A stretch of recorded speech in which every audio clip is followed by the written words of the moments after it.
The first light of morning slipped quietly into Lily's room, stretching across the walls in pale gold lines that slowly climbed toward the ceiling. She had been awake long before it arrived.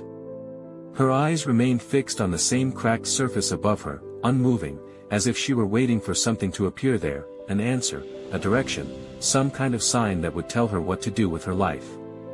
But the ceiling, like always, remained silent. It never changed. It never responded. And in that silence, Lily felt a reflection of herself, stuck, uncertain, unable to move forward no matter how much time passed. Her body rested, but her mind refused to. Thoughts circled endlessly, familiar and unrelenting, whispering the same quiet message that had shaped her for years. You're not enough. It wasn't loud. It didn't demand attention. It simply existed, calm and persistent, repeating itself until it felt less like doubt and more like truth.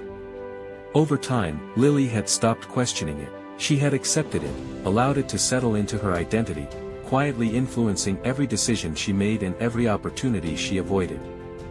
She slowly sat up, her movements heavy, as though even the smallest action required effort. The blanket slipped from her shoulders, pooling at her waist as she sat at the edge of the bed. For a moment, she simply stared at her hands, turning them slightly as if searching for something she couldn't name. Then she exhaled softly and stood. Outside, the world was already awake. The distant sounds of life drifted through her window, voices calling out, footsteps moving quickly, the hum of traffic weaving through the streets. Everything outside seemed to carry purpose, direction, certainty. People knew where they were going. They had somewhere to be, something to do. Lily listened, feeling a quiet distance between herself and that world, as though she were standing just outside of it, unable to step in. She often wondered how others seemed so sure of themselves, how they spoke without hesitation, how they made decisions without replaying every possible outcome in their minds. For her, even the simplest choice felt overwhelming, weighed down by the fear of making the wrong move. It wasn't that she lacked dreams, her mind was full of them. Quiet ambitions, hidden desires, ideas that felt alive when she imagined them. But every time she considered acting on those dreams, fear wrapped itself around her thoughts, pulling her back. It spoke in questions that sounded reasonable, protective even. What if you fail? What if people see you and judge you? What if you try and prove that you were never capable to begin with? And so, she stayed where she was, not because she wanted to, but because she believed she couldn't do anything else. Her day unfolded in a familiar blur. She moved through it automatically, completing tasks without truly being present, her mind drifting between thoughts that never seemed to settle. When she stepped outside, the air carried a mix of warmth and dust, the streets already alive with movement. People passed her with purpose, their conversations flowing easily, their laughter unguarded. Lily walked among them, but she didn't feel part of it. It was as if there was an invisible wall between her and everyone else, a quiet separation she didn't know how to break. Her steps followed a path she didn't consciously choose, leading her to a place that had become a kind of refuge, a small roadside tea stall tucked between narrow streets. It wasn't anything special to look at. A simple wooden counter stood at the front, a kettle constantly steaming, sending curls of heat into the air. A few plastic chairs were scattered around, some worn from years of use. But for Lily, it was one of the few places where she could exist without expectation. No one asked her questions she didn't want to answer. No one expected her to prove anything. It was a place where she could simply sit and be. She took her usual seat, wrapping her fingers around a warm cup of tea. The heat seeped into her skin, grounding her in a way that felt steady and real. The scent of chai filled the air, blending with the sounds of the street, the clinking of cups, the murmur of voices, the occasional burst of laughter. For a moment, she allowed herself to simply exist in that space, letting her thoughts slow down. It wasn't silence, but it was softer. Less overwhelming. That was when her attention shifted. A few steps away, an older man sat alone at a table. His posture was slightly bent, but there was something steady about him, something calm. In front of him lay a worn notebook, its pages slightly curled at the edges. His hand moved across the paper with quiet confidence, sketching lines that seemed deliberate, as though each one had a purpose. There was no hesitation in his movement, no pause filled with doubt. He simply drew, trusting the motion of his hand. Lily found herself watching him longer than she intended. There was something about the way he worked that drew her in, not the drawings themselves, but the certainty behind them. It was a kind of confidence she had never known, a quiet assurance that didn't need validation. After a while, he looked up and noticed her gaze. Instead of reacting with discomfort, he offered a small, understanding smile. It wasn't forced or questioning. It was simply there, calm and kind. "Do you want to try?" he asked, gently sliding the notebook toward her. The question caught her off guard. Instinctively, she shook her head. "No. I can't draw," she said quickly, the words slipping out before she could stop them. They were familiar, automatic, shaped by years of self-doubt. The man tilted his head slightly, studying her expression. "Can't," he repeated. "Or won't?" The question lingered, unexpected and unsettling. Lily hesitated, unsure how to respond. "I'm just not good at it," she said after a moment, her voice quieter now. The man chuckled softly, not mocking, but thoughtful. "No one is good at something in the beginning," he replied. Lily looked away, uncomfortable. "Some people are naturally talented," she insisted, holding on to the belief that had always kept her from trying. He leaned back slightly, his gaze steady. "Talent might open a door," he said, "but confidence is what allows you to walk through it." Lily frowned, unsure. "Confidence isn't something you can just decide to have," she said. The man tapped the notebook lightly. "You're right," he replied. "It's not given. It's built." The word lingered in her mind long after the conversation ended. Built. It was simple, yet it challenged everything she believed. She had always thought confidence was something fixed, something you either had or didn't. But what if it wasn't? What if it was something that could grow, something that could be created slowly over time? The thought stayed with her, quiet but persistent. The next day, she returned. She told herself it was just for the tea, just for the quiet, but deep down, she knew there was another reason. The man was there again, just as before, sketching calmly. This time, Lily didn't sit at a distance. She walked toward him, her steps slow but intentional. "Can you show me how?" she asked, her voice hesitant but steady enough. Without hesitation, he handed her a pencil. "Draw anything," he said. Lily stared at the blank page, her hand tense as she tried to decide where to begin. Slowly, she placed the pencil down and began to draw.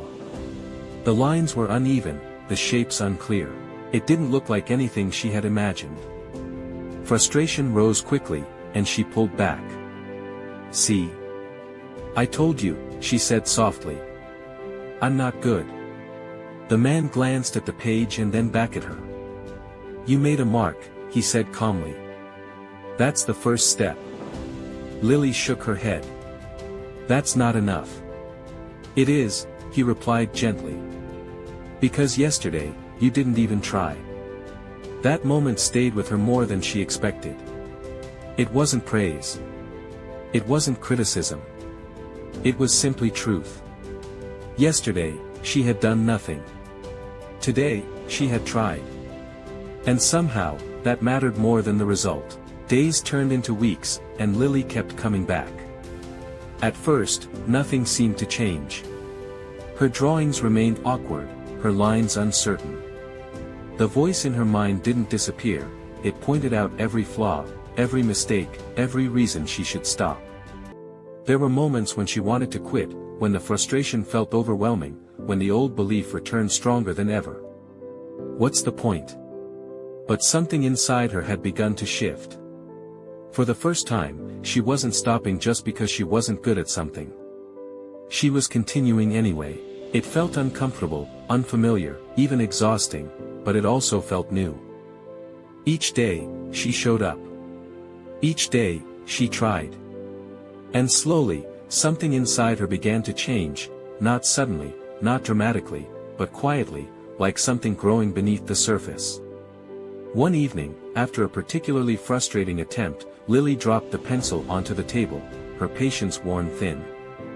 "This is pointless," she said. "I'm not getting better."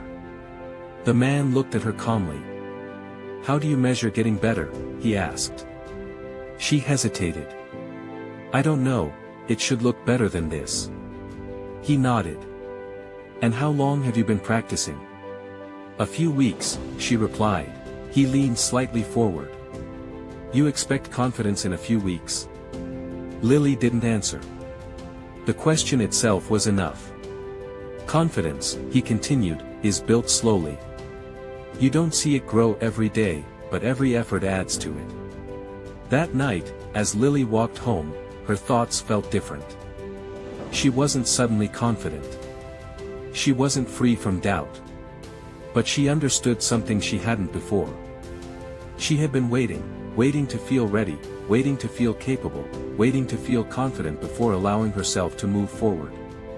But confidence didn't come first. It came after effort, after persistence, after choosing to continue even when it felt uncomfortable. From that day on, she stopped asking herself, "Am I good yet?" Instead, she asked something simpler, something more powerful. "Did I try today?" And with each day that passed, as she answered that question with yes, something inside her began to grow. It wasn't loud. It wasn't obvious. But it was real, a quiet strength forming beneath the doubt, steady and unshakable. For the first time in her life, Lily wasn't standing still anymore. She was moving, slowly, imperfectly, uncertainly, but forward. And that was the beginning of everything. The moment Lily pressed the submit button, everything inside her went still, and then suddenly, everything felt too loud. Her heartbeat quickened, her fingers tightened around her phone, and a wave of uncertainty washed over her almost instantly. For a second, she wondered if she had made a mistake. The application was simple, the opportunity small, yet the act itself felt enormous. It wasn't just about applying, it was about stepping outside the version of herself that had always stayed hidden. As she stared at the screen, waiting for it to return to normal, the familiar voice crept back in. "Why did you do that? You're not ready. You're going to fail." The thoughts came quickly, one after another, trying to undo what she had just done. But this time, something was different. Even though the fear was still there, she didn't take the action back. She didn't try to undo it. She simply sat with the discomfort, letting it exist without allowing it to control her next step. The rest of the day passed slowly. Lily found herself checking her phone more often than usual, her mind caught between hope and dread. Part of her wanted a response quickly, just to end the waiting. Another part of her wished time would stretch longer, delaying whatever outcome was coming.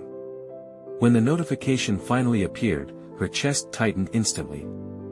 For a moment, she didn't open it. She just stared at the screen, her thoughts racing ahead of reality. What if they rejected you? What if they accepted you? Both possibilities felt equally terrifying. Taking a deep breath, she finally opened the message. She had been selected.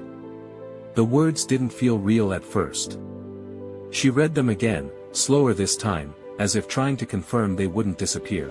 It wasn't because she was the best. It wasn't because she had proven herself. It was simply because she had tried, because she had been willing to step forward when she could have stayed back. That realization settled quietly within her, bringing with it a mix of relief and fear. Being chosen meant something new. It meant she would have to show up. It meant she would have to be seen.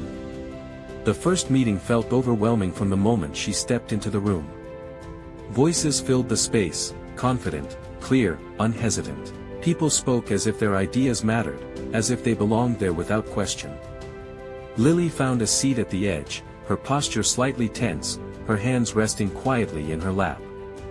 She listened as others shared their thoughts, their words flowing easily, their confidence visible in every gesture. She wanted to speak. She had ideas forming in her mind, small but present. But each time she considered raising her voice, doubt interrupted. What if it's wrong? What if they don't take you seriously? What if you embarrass yourself? The questions came quickly, silencing her before she even had a chance to try. And so, she stayed quiet, her notebook open but mostly empty, her presence small. As the meeting continued, the old feeling returned, the one that told her she didn't belong. They're better than you. You shouldn't be here.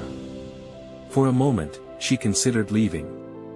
It would be easy to slip out quietly, to return to the safety of being unseen. But then, almost unexpectedly, a memory surfaced. The tea stall. The notebook. The steady voice that had told her something she hadn't believed at the time. Confidence comes because of action. She took a slow breath, grounding herself in that thought. Leaving would be easy, but staying would be a step. And so, she stayed, even when it felt uncomfortable. Even when every part of her wanted to retreat. The discussion shifted as the group struggled to finalize a concept. Ideas were shared, debated, reshaped, but nothing seemed to settle. A brief silence filled the room, not awkward, but uncertain. Lily felt something stir within her, a small idea, simple but clear. Her heart began to race as the thought formed more fully in her mind. She could say it. She could speak. But immediately, the familiar resistance appeared. It's probably not good enough. Don't say anything.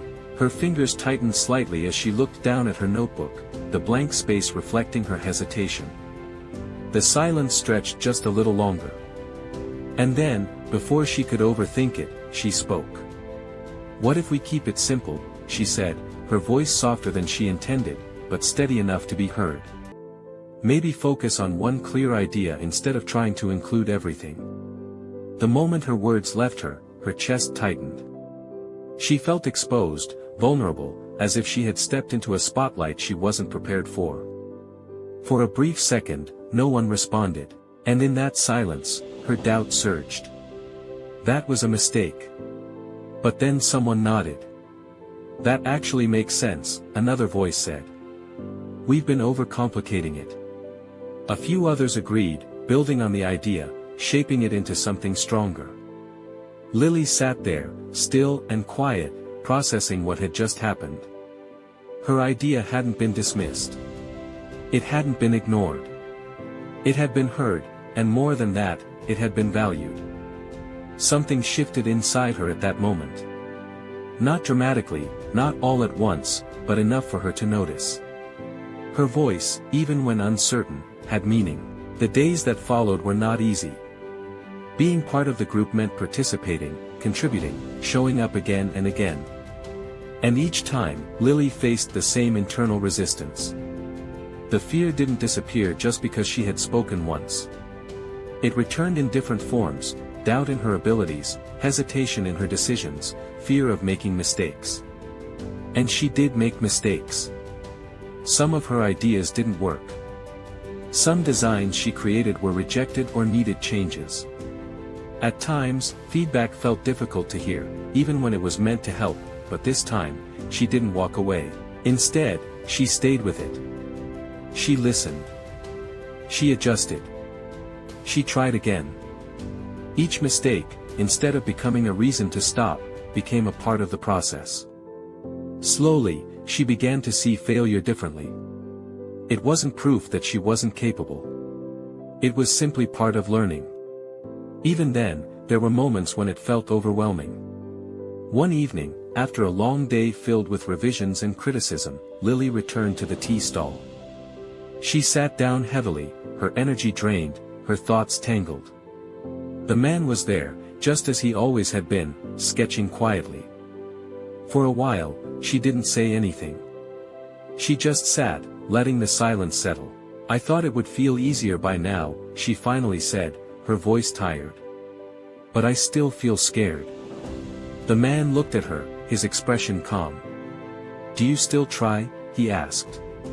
She nodded slowly. Yes. Do you stop when it gets difficult? She shook her head. No. He gave a small nod. Then you are building confidence. Lily frowned slightly. But I don't feel confident. He leaned back slightly, his gaze steady. Confidence isn't about feeling ready, he said. It's about continuing even when you don't. His words settled into her thoughts, quiet but powerful. She had been measuring confidence by how she felt, waiting for the fear to disappear before believing she had it. But maybe that wasn't the right way to see it. Maybe confidence wasn't the absence of fear. Maybe it was the ability to move forward despite it. That realization changed something. She stopped waiting for the fear to go away. Instead, she began to act alongside it. As the project moved forward, Lily found herself taking on more responsibility. Not because she suddenly felt capable, but because she chose not to step back. When tasks were assigned, she didn't immediately look away. When ideas were needed, she didn't always stay silent. It wasn't perfect, there were still moments of hesitation, still times when doubt slowed her down, but she no longer let it stop her completely. Then came the moment that tested her the most. She was asked to present the final design. The words alone were enough to send a wave of anxiety through her. Presenting meant standing in front of others, explaining her work, answering questions. It meant being fully seen, with no place to hide. The fear returned stronger than it had been in weeks. What if you forget what to say? What if your voice shakes?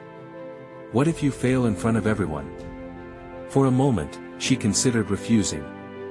It would be easier to step back, to let someone else take the lead. But as the thought formed, something else rose alongside it, a quiet determination she hadn't felt before. You've come this far. The days leading up to the presentation were filled with preparation. She practiced, adjusted, revised. But no matter how much she prepared, the fear didn't disappear. It stayed with her, present and persistent. On the day of the presentation, her hands trembled slightly as she stood at the front of the room. Her heart pounded, her thoughts scattered. For a moment, it felt like everything might fall apart. But then she remembered something simple. Just take the next step. Not the entire presentation. Not the outcome. Just the next sentence. So she spoke. One sentence. Then another. Her voice wasn't perfect.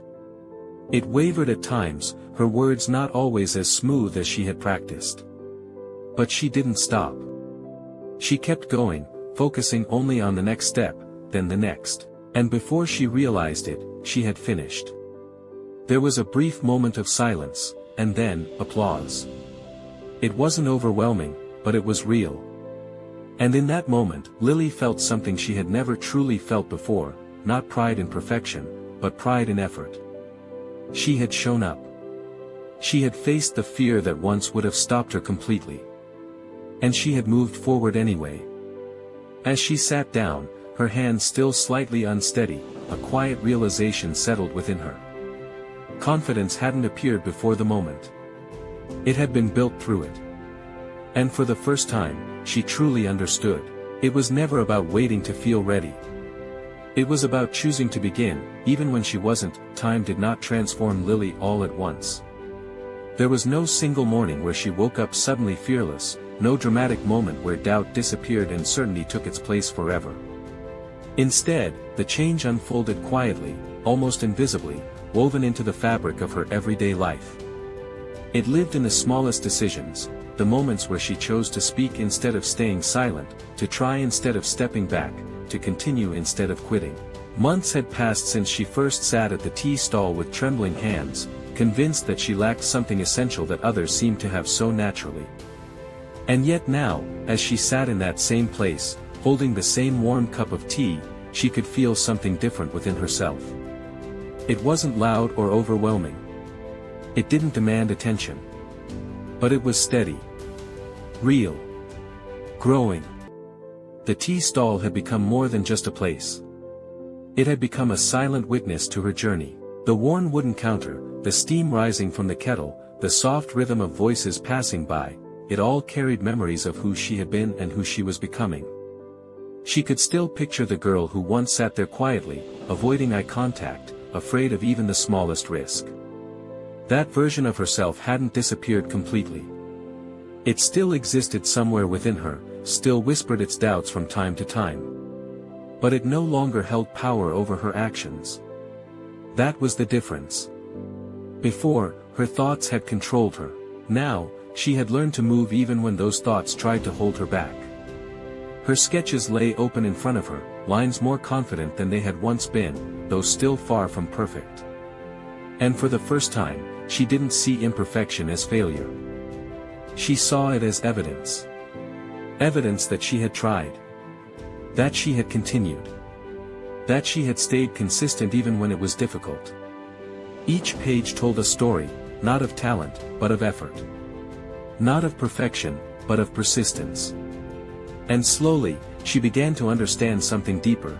Confidence was not something that suddenly appeared when everything was perfect. It was something that grew through imperfection, through repetition, through the willingness to keep going despite doubt. Her life outside the tea stall had begun to change as well, not in ways that others would immediately notice, but in ways that mattered deeply to her. She spoke more often now, even if her voice still carried hesitation. She shared her thoughts, even if she wasn't completely sure of them. She made decisions faster, even if she still questioned them afterward. These changes were not dramatic, but they were powerful. Each one represented a step forward, a quiet refusal to remain stuck in the same place. And with each step, she felt something inside her strengthen, a sense of self she had never fully experienced before. But growth did not mean the absence of struggle. There were still days when the old voice returned, just as persistent as ever. It whispered the same familiar doubts, trying to pull her back into hesitation. You're not good enough. You're going to fail. You don't belong here. The difference was that now, Lily recognized it. She no longer accepted it as truth. She saw it for what it was, a voice shaped by fear, not reality. And instead of trying to silence it completely, she learned something far more powerful. She learned to move forward despite it. The voice didn't disappear, but it no longer decided her path. One afternoon, as she worked on a new piece, Lily paused and looked down at her hands. They were steady, not because she felt no fear, but because she had learned to act anyway. That realization settled deeply within her. For so long, she had believed that confidence meant feeling ready, feeling certain, feeling free of doubt. But now she understood that confidence wasn't about how she felt before taking action. It was about what she chose to do regardless of those feelings. Life, however, continued to challenge her in new ways. Growth had opened doors she once believed were closed, and with those doors came opportunities that required more than quiet effort, they required visibility. One such opportunity came unexpectedly when she was invited to showcase her work in a small public exhibition. It wasn't a grand event, not something that would draw large crowds or recognition. But for Lily, it felt overwhelming. This wasn't just about practicing anymore. This was about allowing others to see her work, to form opinions, to judge. The moment she heard about it, her chest tightened. The familiar fear returned, stronger and sharper than it had been in weeks. What if they don't like it? What if it's not good enough? What if they see your flaws clearly? The thoughts came quickly, trying to pull her back into safety. For a moment, she considered declining. It would be easier. Safer. She could continue practicing in private, where mistakes were hidden and expectations were low. But something inside her resisted that idea. It wasn't loud, but it was steady, a quiet reminder of how far she had come. Confidence comes because of action. She closed her eyes for a moment, taking a slow breath. The fear didn't disappear, but it softened just enough for her to take a step forward. And that was all she needed. She accepted the opportunity. The days leading up to the exhibition were filled with a mixture of emotions. There was excitement, but it was layered with anxiety. She worked carefully on her pieces, but this time, her approach had changed. She wasn't trying to prove that she was perfect. She wasn't trying to eliminate every flaw. Instead, she focused on being honest in her work, on creating something that reflected her journey, her effort, her growth. It wasn't about impressing others. It was about showing up truthfully. When the day arrived, her heart pounded as she stepped into the space. People moved around, observing the displayed work, their conversations blending into a soft background noise. For a moment, Lily felt small again, as if she didn't belong there. The old doubt surfaced briefly, trying to pull her back into that familiar place of hesitation. But this time, she didn't step back. She reminded herself of something simple: she had earned her place, not because she was the best, but because she had kept going when it was difficult. Standing beside her work, she felt a mixture of vulnerability and quiet pride. Her pieces were not perfect. They didn't need to be. They represented her journey, the effort, the mistakes, the persistence. As people began to look at her work, some paused, studying the details. Others moved on quickly. A few offered kind words, simple but genuine. Each reaction felt significant, not because of approval, but because she had allowed herself to be seen. And she realized something important. She had feared this moment for so long, imagined it as something overwhelming, something she wouldn't be able to handle. But standing there, she understood that the fear had been bigger than the reality. The moment itself was manageable. It wasn't perfect. It wasn't easy. But it was possible. Later that evening, as the event came to an end, Lily stepped outside. The air felt cooler, calmer. She took a deep breath, letting the quiet settle around her. And in that moment, she felt something shift within her, not a sudden burst of confidence, but a deeper understanding. Confidence was not a final destination. It was something that needed to be built again and again. The next day, she returned to the tea stall, expecting to see the familiar presence that had been there from the beginning. But this time, the chair was empty. The notebook was gone. The quiet figure who had once guided her first steps was no longer there. For a moment, she felt a sense of loss. A quiet emptiness. She sat down slowly, wrapping her hands around her cup of tea as she looked at the empty space. She wondered where he had gone, whether she would ever see him again. But as the thought settled, something else became clear. He had never been the source of her confidence. He had only shown her where to begin. Everything that came after, the effort, the persistence, the courage, that had come from her. A soft smile formed on her face as she reached for her own notebook. She no longer needed someone to remind her what to do. She understood it now. She understood that confidence wasn't something you found once and kept forever. It was something you built continuously, through action, through resilience, through the willingness to keep moving forward even when doubt returned. As she began to draw, her hand moved steadily across the page. The lines were still imperfect, still evolving, but they carried something new, certainty, not in perfection, but in effort. And that made all the difference. When she stood up and stepped back into the world, it didn't feel as distant as it once had. The noise, the movement, the uncertainty, they were still there. But now, she felt like she was part of it, not separate from it. Because she had changed. And in that change, she had discovered something that would stay with her for the rest of her life. Confidence is not something you wait for. It is something you build. Again and again, step by step. No matter how many times you feel doubt, you can always begin again.